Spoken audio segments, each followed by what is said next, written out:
Jay here for Stretford Paddock. This is Academy Review. Joining me as always is Finn, otherwise known as Academy Scoop on all your socials. Finn, how are we doing? Very well, thank you. How are you? I'm good, right? As I often do at a weekend, I was thinking of you because there was good news that I knew. I saw it on the socials. Your mate Nathan Salt breaking a bit of news. Yes. And I thought Finn will be buzzing about that one. Which we're going to get into. Gabriel. Yes. Staying at Manchester United. Yeah, you've spoken about him. Other areas you want to talk about as well? What else do you want to get into? Yeah, it's been a big kind of week of change. Obviously, had the announcements of Nick Cox leaving the club this summer and Adam Lawrence, the under-18 head coach, leaving this summer. So there's a lot of change at the club at the moment. So one of the big stories that broke was Darren Fletcher is in talks to become the new under-18 coach to take over from Adam Lawrence, which I think has come as quite a surprise to a lot of people. This one was broken by Sully Talks on Twitter. They're busy, aren't they? Very Sully busy, Talks. yeah. Are they reliable? I see you... Seems to be, yeah. I see you interacting with them, I think. I think you might have even... Forgive me for getting this wrong, you may have even reposted some of their stuff or replied to some of their stuff. Sort of came from nowhere as far as I can tell, but seems to have... bit of IT-K-ness about him. Definitely, in the last few months, he's kind of come out of nowhere, but seems to be very reliable and picks up a good few breaking stories and seems like a nice chap in general. So that matters, doesn't it? Yeah, exactly. That's good to see. He broke this story on Darren Fletcher being in talks, which I kind of assumed that he might be in the running for the director of the academy role, obviously with Nick Cox heading out. It seemed like his work in the last few years, being hands-on with aiding player transitions. He's kind of been that figure in the first team coaching group that knows the academy, knows the players that are on the verge, and has kind of helped manage that transition for the young players. He's also had a kind of hands-on role in terms of the loan decisions that are being made and things like that. And it felt to me like maybe that was a skill set quite suited to more of a director's role. But what I'm told is that his ambitions are actually long-term in coaching, eventually being a first-team coach. So, he had this role offered to him by Nick Cox, who's still staying at the club for the next few months to kind of aid that transitional period before joining Everton as their technical director. So it looks like nothing's done yet, but it looks like he will start the new season as the new under-18 head coach. I think it's very interesting. You say it's interesting and a bit of a surprise. Are you concerned at all? We all love Darren Fletcher. He's a legend. I'm sure he's had a lot of success behind the scenes, but Adam Lawrence obviously did very well. You've praised him a lot on this channel, on this podcast. Do you think Darren Fletcher, from what you know, is going to be a good fit? Yeah, obviously it's a difficult pair of shoes to fill with the success that Adam Lawrence has had in the past few years. One similarity between the two of them is that they both came in as the under-16 coach at the time, different times that they joined the club, so they've had a similar trajectory in that sense. But obviously Darren Fletcher was brought up by Solskjaer into the first team coaching group, whereas Adam Lawrence has stayed within the academy. He's someone that I think really has the potential to go to the top level of coaching, and wouldn't be at all surprised if in a few years he's managing a big side in the top 5 leagues, maybe the Premier League eventually. So yeah, big shoes to fill. But I think from everything you hear about Darren Fletcher, he's very well respected, both from kind of a communication and management point of view, and also actually the technical side of coaching, because he's overseen the development of a lot of the coaches in the academy. That's been like part of his role in the past few years. Obviously spent a bit of time as United's technical director, although what that actually meant was a little bit fuzzy. That seemed to be a bit of a grey area. And then obviously this season, originally under Ten Hag and now under Ruben Amorim, he's gone back to more of a kind of coaching role. But yeah, it seems like he's well respected. Obviously he's got his UEFA A licence. He's, he can coach. we know that. So yeah, I'm not too worried. I think there's confidence within the club. I think it's a move that people within the club are happy with, and it's someone who knows the academy well. That's important, especially with so much change going on in various roles. I think it's important to have someone that's actually familiar with the setup and can kind of continue to aid that transition. And from a personal point of view for him, I think he views it as, a really good next step to develop his managerial and coaching skills. Seen the likes of Kieran McKenna a few years ago, Adam Lawrence now moving on. There's clearly a bit of a pathway there, similar to how there's a pathway for the young players. Coaches can also see a kind of developmental trajectory going from coaching the under-16s, under-18s, and eventually first team. So, yeah, I think it's a really interesting, quite exciting move and appointment. Good to hear that. Yeah, we'll see what happens. It makes a lot of sense, doesn't it? Yeah, I think it does. I think what I've heard is that there were apprehensions from him about becoming the coach in past seasons, because it's been considered before him taking on an academy coaching role. But with his two sons, obviously Jack and Tyler, playing for the under-18s for the last couple of seasons, I think he was reluctant to come in just in case there was an issue with that perception. Obviously, maybe the potential for nepotism or anything like that. Not that would necessarily happen, but I think now he sees it as a good opportunity, since they'll now be ineligible for the under-18s. He doesn't have to worry about that potential perception risk. So yeah, I think it does make a lot of sense. Yeah, it could be an awkward one on a dinner table, wouldn't it, if you've subbed one of your sons, or dropped some or whatever. Yeah, I get all that.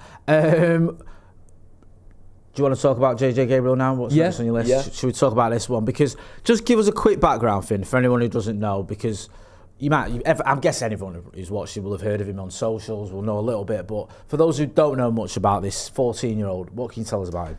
Yeah, so JJ Gabriel, he's viewed as potentially being one of the more exciting players in the academy. Just 14 years of age, but last season he made his under-18 debut, made 3 appearances, scored 3 goals.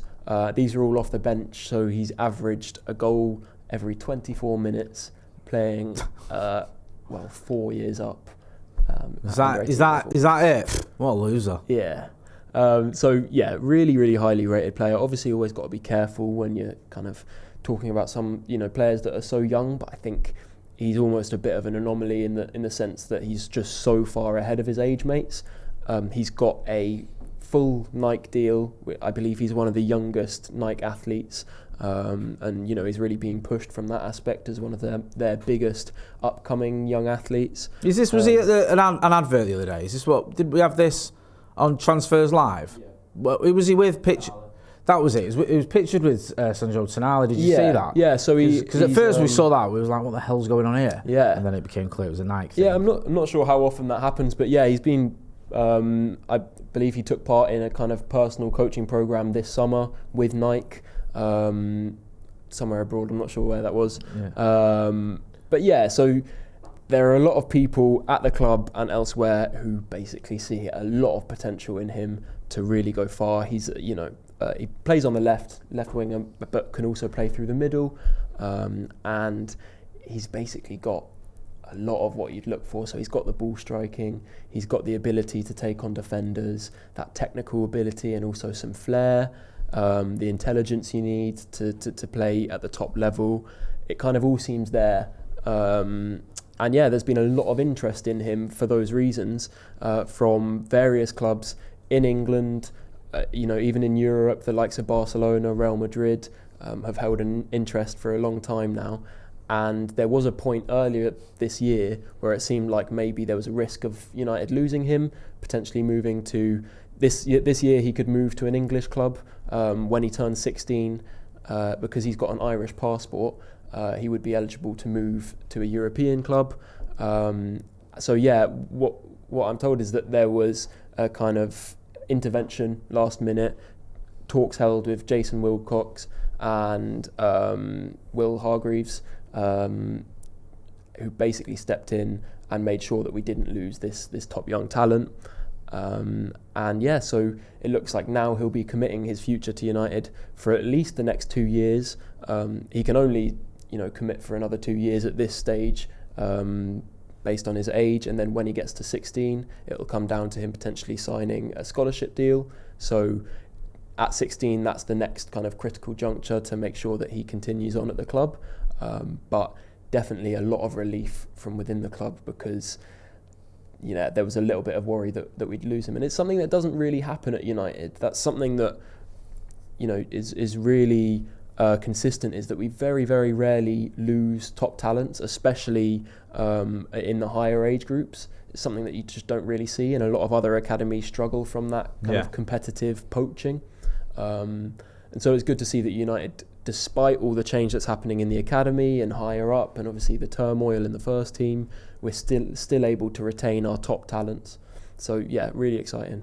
No, it sounds good, man. I know you've obviously been waxing lyrical about him, and I've seen a few people as well who know the stuff who all saying the same thing. This is a special talent. There was a real genuine fear that he could end up going elsewhere. Yeah. What do you think it is then about United in particular? Because I know there's like people that have been heavily involved in this and trying to convince him. Do you think it is just the setup here? Is he a Red? What's his background? Yeah, so his family are from London, but he's been at United since he was 9 or 10, I believe. Right. Signed very, very young. And yeah, I think one of the big things with United is just the proof of pathway. Yeah. And that's what would have been pushed to him in these talks, to him and his family. You know, one thing that United will always be able to offer, especially with, you know, how up and down the first team have been, is a first team pathway and an opportunity to come in despite, you know, being very young and maybe in a couple of years getting his chance, making a debut, and really becoming an important established member of that first team squad. So I have no doubts that Jason Wilcox would have laid out a kind of program and a kind of step-by-step timeline of what that might look like for him, and how the club envisages his next few years. And that's really important to a young player to know, right, what is the specific plan for me? Where could I be in 2 years or 3 years if all goes to plan? And I think United are in quite a unique position compared to other clubs of being able to promise those opportunities. It's in the DNA of the club. We've always prided ourselves on bringing through exciting, talented young players. You know, you think back to the Busby Babes and also Sir Alex Ferguson. You're right, because it's not just a new phenomenon. No, United have been struggling, I know you're not saying it is, but like you mentioned there, it's the one consistent trait about Manchester United. You know, when people talk about United DNA, and I think you can look at the different teams throughout different eras. Even look at Fergie, had different styles, different teams. I know we've always had this sort of thing about wingers or whatnot, but there's a lot of different sort of formation styles, way we've played, tactics we've employed, and all the rest of it. But the one trait that's always been there has been this belief in youth. You mentioned there, back to the Busby Babes, Duncan Edwards, and Tommy Taylor and players like that. Then you go back, you go sort of through the Bobby Charlton era. Then you've got, I know he was part of the Busby Babes, but onto there, Sammy McElroy, going, you know, George Best obviously, going through to the 80s. You got players like Norman Whiteside, Clayton Blackmore, Mark Hughes. Then obviously the class of '92. More recently, players like Scott McTominay, Marcus Rashford, and even more recently than that, players like Cheeto. I know we got him from Arsenal, but obviously he's an academy player. Kobbie Mainoo, obviously, how can we forget you, and Alejandro Garnacho. Like, it's if you're constant, good, isn't it? you get in the team. If you're very good, obviously you've got to be elite. But if you're that level, you know, we have seen 17-year-olds, 16, 17, 18-year-olds getting into Manchester United teams since the 50s. Yeah. So, yeah, I can understand why that would be a selling point that rings true. Yeah. Because as a parent or as, you know, someone who guardian, you look at it and you go, anyone can say, oh, you know, if he gets his head down, he can get in the team. If City is saying that to you, you're probably thinking he's talking rubbish. Yeah. Or Chelsea. Well, I think Chelsea's the big example of how not to do it at the moment. Yeah. Because, you know, they can sign as many top talents as they want. And to be fair, you know, I think many of the talents I'd love to have at United because they're great potential players. But it's not going to work if you have 5 or 6 in every single position. There's not the pathway there for many of these players.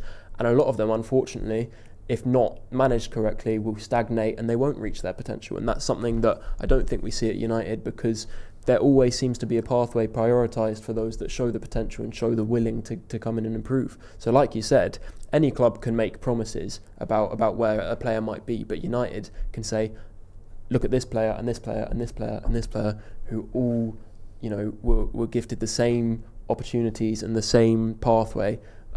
There's just that wealth of track record of it happening and of the opportunities being given that you can look out and lay out for a player and really convince them about their future. And similarly, we've seen this week Jayden Ngwashi has also committed to stay at United. He'll sign a scholarship deal this summer, we believe. Fabrizio Romano has reported that this week. He's another highly rated centre-back that's played for the under-18s last season. Really towards the latter stage of the season, came into that team and looked really impressive. And there's been interest in him from a lot of Premier League clubs. So yeah, we're seeing that continuation of just retaining the best players, being able to convince them of a pathway. And yeah, it's making for what should be a really interesting under-18 side to watch next season. Because we believe Gabriel as well is going to play a lot of minutes for that side. That's going to be the main team he plays for this coming season, despite obviously still being 14. So yeah, it's all really exciting and just really promising to see that we're going to continue these traditions despite all the change. What are your thoughts on it? Because I know you do Academy Scoop, you do Academy Review, but you do it for a reason. You're a fan of the Academy. When you see a player like that and you find out you're going to be seeing more of him, how do you feel about that? Yeah, it's incredibly exciting just from a fan perspective. Yeah. I think there's almost nothing more rewarding than seeing a player break into the first team that you've watched develop for the last few years. Couldn't agree more. Yeah. And I'm a nightmare for it, Finn, because I lose my head all the time. Exactly. You know when you see like a player, you see them when they're young. Like I'm glad the internet weren't around or there wasn't YouTube back when I was watching the likes of Terry Cook and Simon Davies, because I said some ridiculous things about players like that. But it is always exciting, isn't it? Because you've seen them grow, you've seen them come through the academy, do well, and then into the first team. And people always question it, and they go, why do you have such an affiliation with some of these players? But it's hard not to, isn't it? Yeah, exactly. Especially, again, like we said, a club like United, where that's such an important part of the DNA of the club. So yeah, you see the players on the verges, about to make their debut, and it's hard not to kind of just get overexcited about the prospect of finally seeing them make that breakthrough that they've been working towards for so long. So yeah, Kobbie Mainoo was one that I'm particularly fond of, because being able to watch him break through at 15 in the under-18s, develop as a player. He was a winger, more of a kind of attacking player when he first broke into that team. Seeing him progress and develop more into a kind of deeper midfielder, and seeing him grow as a player and as a person on the pitch, it's so rewarding. And then when they are successful in the first team, you got a bit of bragging rights, because you can say, I knew about him before you. Do you dig out the old tweets? If you do one of them, you go just quote. Well, you have to quote yourself from like 2 years ago, saying, "Don't say I told you so," but you have to. I did. Yeah. Yeah. Game's a game. Yeah, that's it. So 2 exciting youngsters there to look forward to staying at Manchester United. Absolutely. Big changes as well going on behind the scenes. Some pressure on Darren Fletcher there, isn't there? You've got to look after these kids. You've got to do well. Yeah. Like but I think he's up to the task. Yeah. I think he's been in and around this setup for a few years now. Knows the academy better than most. And yeah, I think I'm quite confident that he'll do a really good job and handle the development of these young players really well. So yeah, it's exciting for me. What's next on your agenda? What have you got planned then? Because there's no games going on at the minute in terms of the Manchester United Academy. What are you going to be doing, and what can we expect from you on this channel? Obviously, keeping tabs on any signings that are made for the under-18s or at any age group. There's always going to be new players coming in. We're always looking to strengthen what is an already really exciting young core of players throughout the age groups. So definitely any big updates that happen there we'll be talking about. Also, it's going to be interesting to see what happens regarding loans. Yeah, you wanted to do something on that? Yeah, in the coming weeks, I think it would be good to do a bit of a deep dive on the loan system. It's just been announced that Johnny Evans is going to be managing the loans. He's obviously stepped down as a player. He's announced his retirement, and he's going to be going straight back into it, heading up the loans for academy players.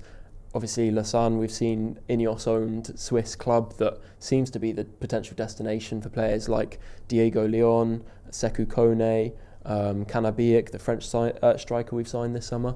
So there's going to be some interesting developments there.